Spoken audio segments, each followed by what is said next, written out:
Hello and welcome to another update video about oil. We start with the WTI chart, and yeah, here on this chart we have an unchanged situation. The market is currently respecting the parameters that we discussed in the previous video. I explained to you that really to call a wave too low in place, basically to follow the more bullish pathway, we need to see the price hold this swing low, which is happening right now at $67.60. But we also need to see the price break above $78.12.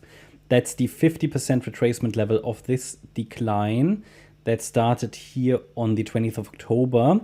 And it would then move too high for the bearish case, okay, for a short-term bearish scenario. But for now, as I said in the last video, the focus would be the white count for now. So one more low is expected at the moment because it doesn't convince me here. This could even turn into some kind of a triangle, and I wouldn't be surprised by a more direct break to the downside, but I need to see a break below $69.40 to confirm this further, followed then with a break below, yeah, that $67.80 level. Whereas a break above $78.12 would suggest that the yellow count is playing out and the decline was only an A, B, C structure. But I see it as a C wave down primarily. It fits better now, looking at the entire price structure here, and this, yeah, could really turn into some kind of a wave 4 triangle, which we're going to take a look at in a minute. Talking about downside targets, a bit difficult to say because the wave 4 hasn't really, it has probably not topped yet. And however, I can, just for demo purposes, I'll take the last swing high that was formed here on the 26th of December. And an ideal target to the downside would be the $61.80 level. That's just definitely something I'm going to watch for. Yeah, so looking at the microstructure here, if I go to the 1 hour chart, this really starts to look more like a potential triangle pattern, because we can easily draw a triangle structure here. That's just one aspect of it. But also we can, yeah, start to label a wave 4 triangle. Obviously, triangles are A, B, C, D, E structures. A wave, B wave, this could be a C wave. The D wave might be unfolding right now, and then the E wave would be next. So a lower high, maybe this is, there is no real target for an E wave. It just needs to stay below the C wave high, which is at $75.30. But yeah, overall, you know, I wouldn't be surprised by a more direct break to the downside. Whereas a move above 76.19 or 76.20, this move here, this high, that would invalidate the idea of a triangle, but it can still form a larger ABC structure in wave 4.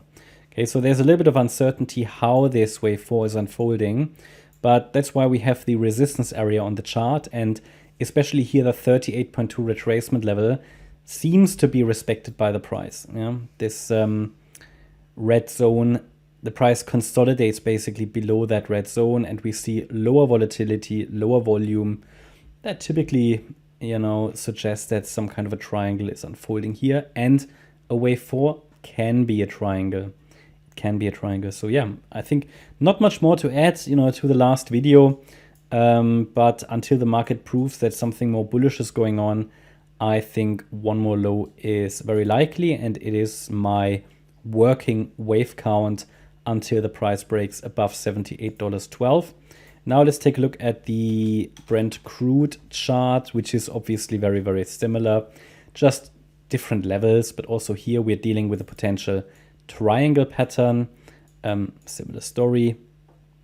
Also here, we can add this trend line, triangle trend line to the chart. It's not very well defined yet, but whenever we are dealing with a wave 4 or a potential wave 4, and the market is just moving sideways, it typically suggests that a triangle might be unfolding. Also here, the wave count would be the same, you know, A, B, C, D, maybe one more lower high in an E wave. Only a break above $82.36 would unlock something more bullish. Until then, I'm watching for one more low. Possible targets here to the downside. Well, again, we can take the length of waves 1 through 3. Go to the top. I take the recent top. And the next key target down there would be 68.50 on this chart. And yeah, it would be confirmed. A breakdown would be confirmed. First step of confirmation would be a break below $74.80. And obviously then the last low here, the swing low that was formed in December, that's the $72.30 level. That's my update about oil. Hope you liked the update. If you did, please hit the like button, leave a comment and subscribe. And if you're interested in daily updates about the S&P 500 as well as regular updates about stocks, check out our stocks and S&P 500 service. You'll find the link in the description. Thanks a lot for watching. Bye-bye.